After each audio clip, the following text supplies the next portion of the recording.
As attention turns to Prime Minister Netanyahu's address to Congress tomorrow, warning about the danger of making any nuclear deal with Iran, what can we expect and who will show up as lawmakers are divided about his appearance?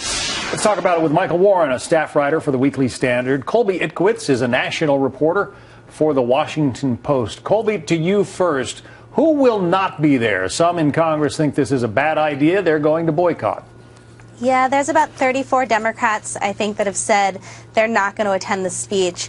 Those people include Dianne Feinstein, Dick Durbin, people that support Israel, they're pro-Israel, but they think that this move by Boehner and Netanyahu to come to Congress several weeks before Netanyahu's re-election without consulting the White House was a slap in the face to the president. And so they are boycotting. Other Democrats are trying to figure out what other line they can toe, attend the speech, but maybe don't stand, how they should go about it. So it'll be a political drama tomorrow. Kind of interesting, Michael, to see, how many oxes are being gored in all of this and who's upset about the words. Really, that's what it comes down to, the words that the prime minister is going to say.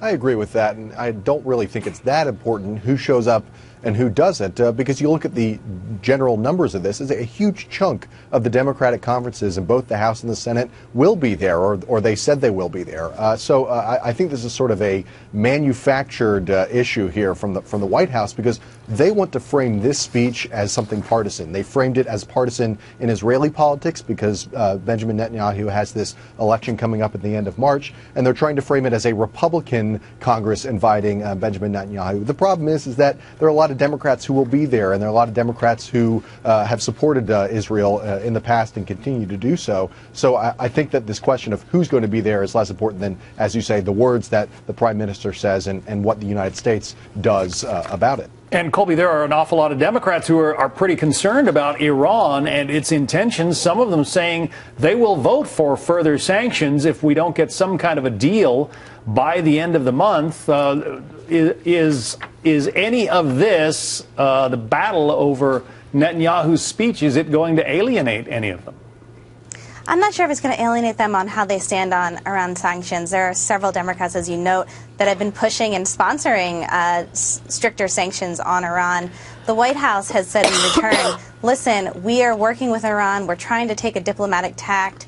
You start, offering legislation like this, it's going to dismantle them. And that's how they feel about this Netanyahu speech, too. They feel that, and this is coming from White House officials, if anything upsets the Iranians, they will maybe pull back or pull out of the negotiations. And that's what the U.S. is warning as of right now. Michael, the prime minister took pains to say that his speech, in his view, is not about partisan politics. Here's what he had to say this morning to the AIPAC group. The last thing that anyone who cares about Israel, the last thing that I would want, is for Israel to become a partisan issue. And I regret that some people have misperceived my visit here this week as doing that. Israel has always been a bipartisan issue. Israel should always remain a bipartisan issue.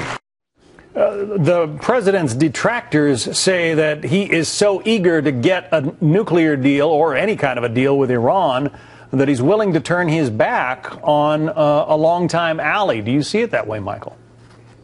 Well, I think the Prime Minister is right that it has been a bipartisan issue, the support of Israel against American enemies in Congress. And you can look at those sanctions bills that Colby mentioned. You've got Kirk Menendez, the Republican senator from Illinois, and Bob Menendez, a Democratic senator from New Jersey. There's a similar bill up for a vote in the House, or up for consideration in the House, by Eliot Engel, a New York Democrat, and Ed Royce, a California Republican. This is a bipartisan issue. In fact, that Royce Engel bill passed last year, or I think in the last Congress. And so the question I have actually is, and I've asked Eliot Engel's office this, is what is taking so long to pass the House bill this time around? It's in the news. People are anxious to see what happens with this deal. Why hasn't the House been able to pass this? I don't think it's a problem with the Republicans. My question is, why have the Democrats not been able to get their support on this? I think it's a bipartisan issue, and the president is really on the outs in his own party on the question of Iran sanctions and the future of this nuclear program. All right, we will obviously be watching that address to the joint meeting of Congress tomorrow. It's going to be fascinating to hear what the Prime Minister has to say. Michael Warren, Colby It Quits. Thank you.